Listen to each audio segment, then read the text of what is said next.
Mode. Good afternoon. Welcome to the Future City Competition Judging Presentation webinar. Today we'll be discussing how to go about judging the presentation on competition day, and we have two panelists today. First up, we have Charles Griffith, professional civil engineer who serves as a project manager at WBCM in Baltimore. He oversees environmental and water resource projects. Charles has served on the Arizona Future City Committee for many years and served as a regional co-coordinator for 2 years.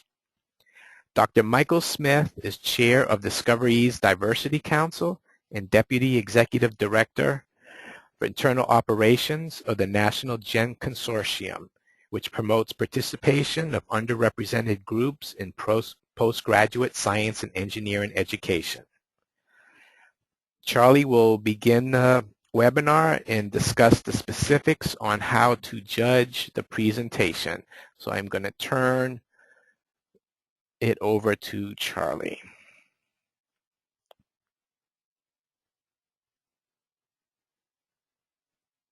Thank you, Alex. Okay. I'm going to cover the judging basics. It's going to be a pretty abbreviated discussion here. There's the judging handbook, which is a very useful tool. The program handbook has rubrics in it. I'm going to cover the city narrative, the essay, the physical model, and the presentation. We're not going to talk about judging the SimCity model today. The city narrative. My first piece of advice is going to be use the rubric, and you're going to hear that for each part of the competition. It lays out each component and discusses it in depth. The city narrative is up to 20 points. This is the sales pitch. This is what you would give to the city manager going in. It's short, it's sweet. Does it articulate the value of the city? In other words, what makes the city unique and makes you want to live there? Here's the example of the city narrative rubric. You can see each component on what score it would get, a 0, a 1, 2, or a 3. Tomorrow's transit essay topic, the research essay piece of the program. This year it's worth 60 points. I do want to note that if you judged last year, the values have changed to the points, just something to keep in mind to make sure the rubrics are up to date from this year's manual and not from last year's. This is the technical writing portion. So it's one of the tougher portions for the students. Does it describe new technologies? Remember, the title is Future City. Or are we just rehashing old ideas? If they discuss the engineering principles, do they understand them? Or are they misquoting certain principles? We encourage the kids to think outside the box, but we still want to follow the laws of physics. Does that occur? If it doesn't, then ask them. It's a good chance during presentations to ask what they saw in that. The physical model itself, this year it's valued at 90 points. Does it display an understanding of engineering a city? Is high density residential next to a landfill? Items such as that would be key indicators that the understanding of engineering a city isn't met. The question is, did the student build it? It always comes up. If it looks too good to be true, you might want to question it. At the same time, if there's a little paint missing here or there, I encourage you not to get hung up on that and look at what actually went into the city in terms of engineering technologies, the city planning. Does the model itself use unique recycled materials? It's something that's within the scoring sheet. Recycled materials are a must. The presentation, this is kind of the chance where you can have fun with the kids. You get a chance to ask them questions. I put it in here once again. Come back to the rubric. Did they follow the presentation and address what points they needed to in their city? This is where Mike's going to kind of take over. Don't judge nerves, but judge practice. Each kid is different. If you're nervous, that's not meaning you're misquoting. Did they understand or simply read off a script? If they did not understand engineering principles and they appear as if they just read it, this might be a chance where you can use a follow-up question with them.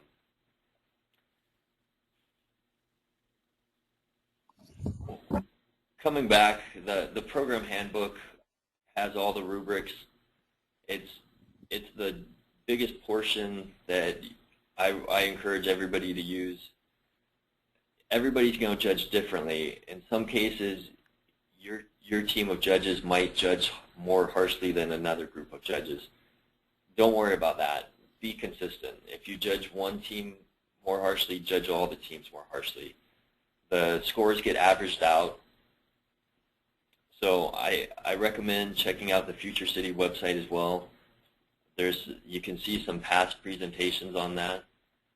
I also encourage you to get in contact with anybody that's judged before, or if somebody judged previously and they're on your judging team, get with them.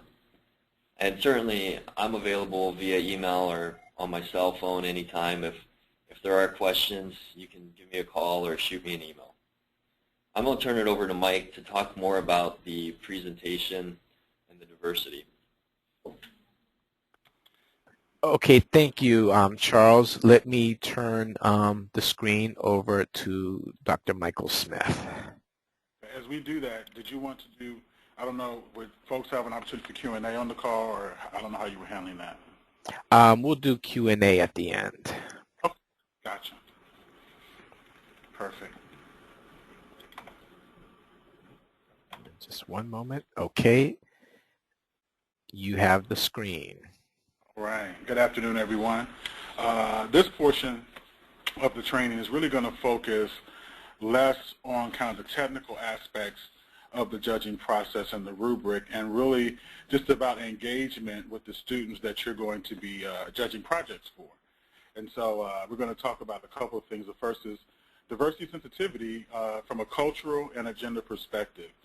We want all of the participants of the Future City competition to really feel welcome and feel comfortable in the judging environment in a way that allows us to be consistent in our judging across all types of groups of students that are participating in the program.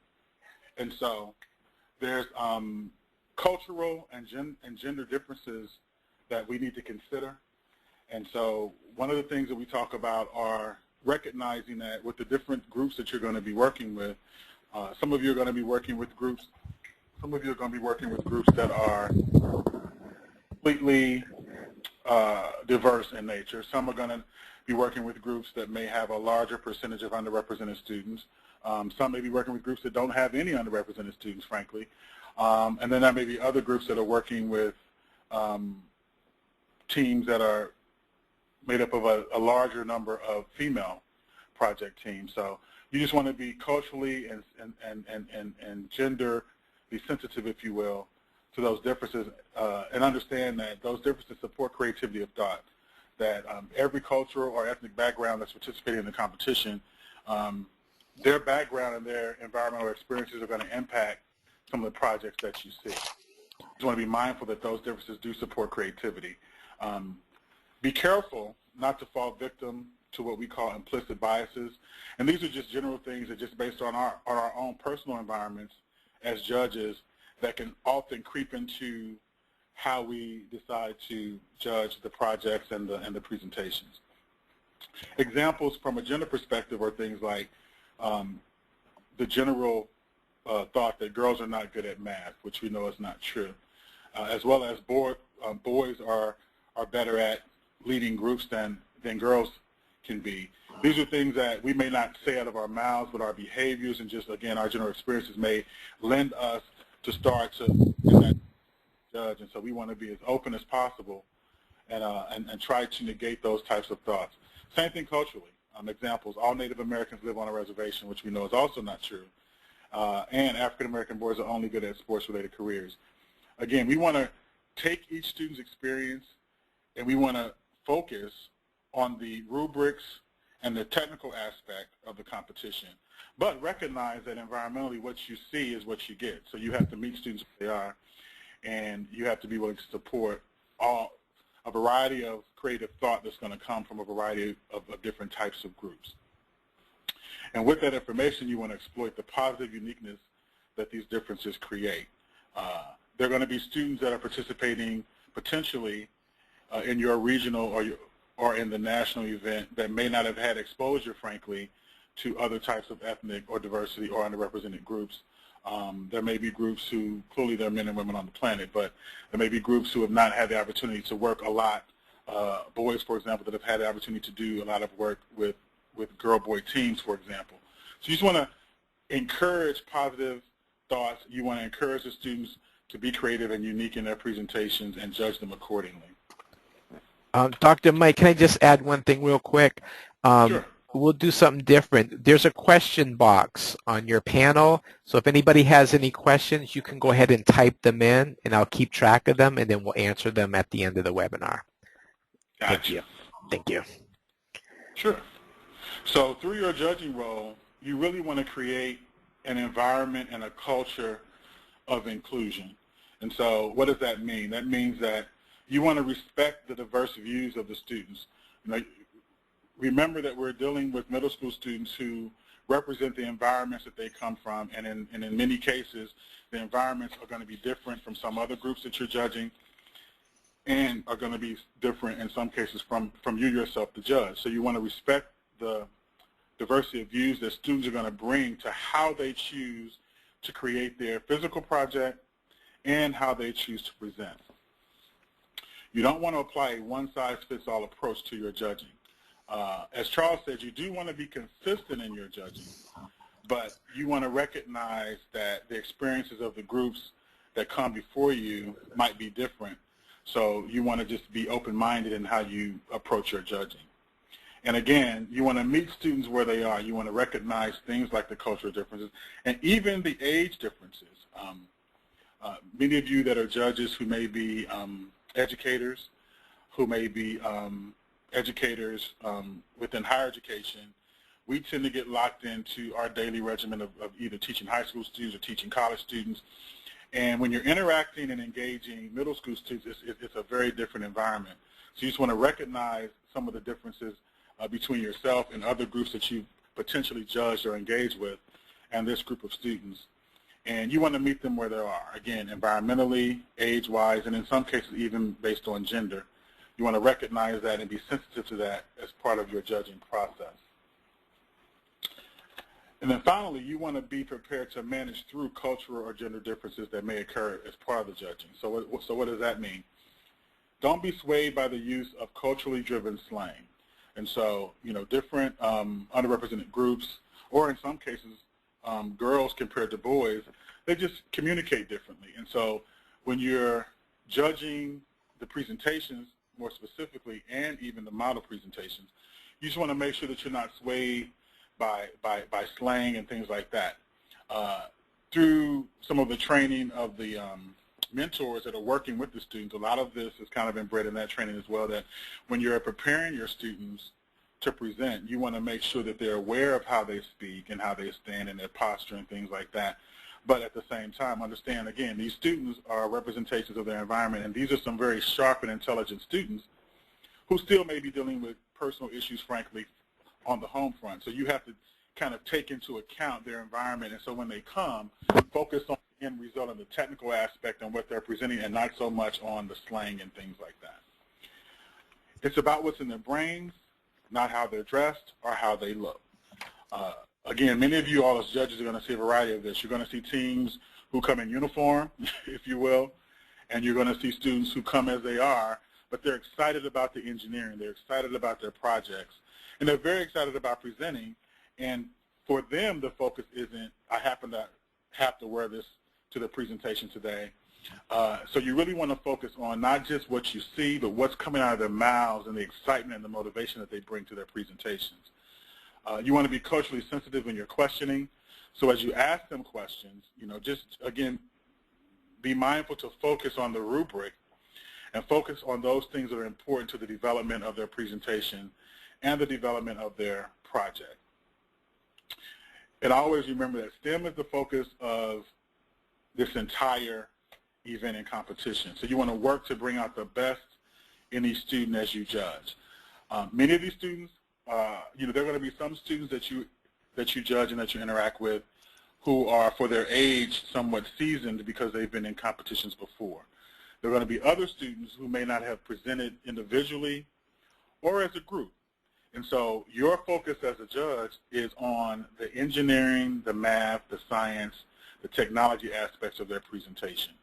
And you want to do your work as a judge, not only in your rubric judging, but in your questioning of the students, to bring out the excitement and the motivation and the unique thought that we talk about as part of the process, so that they're not focused or worried about what they had to wear, whether or not I said the sentence exactly right, but that what I'm expressing is my true excitement about the project and what we did as junior engineers. And so, to wrap this up in a nutshell, you just want to be thoughtful that the students that you're going to be engaging with are going to come from a variety of backgrounds, socioeconomic, gender, as well as cultural. And you just want to be sensitive to that as you judge, because you want the environment in which you judge to be welcoming, to be exciting for the students, and to really, ultimately, what we're doing is promoting the field of STEM, and this is one way that we do that. And so we want to just be culturally and genderly sensitive to those types of diversity issues that we encounter, not only in this competition, but in the general engineering field. That's all I have, and so I'll move on to Alex, and we'll answer any questions that you may have after the presentations. Thank you. Okay, thank you, Dr. Mike. I don't believe we have any questions, but if any questions do arise, please go to or send an email to info@futurecity.org, and we'd be happy to answer any questions you have. Wait a minute, I think a question did come up. No, I'm sorry. So go to send an email to info@futurecity.org with any questions you have.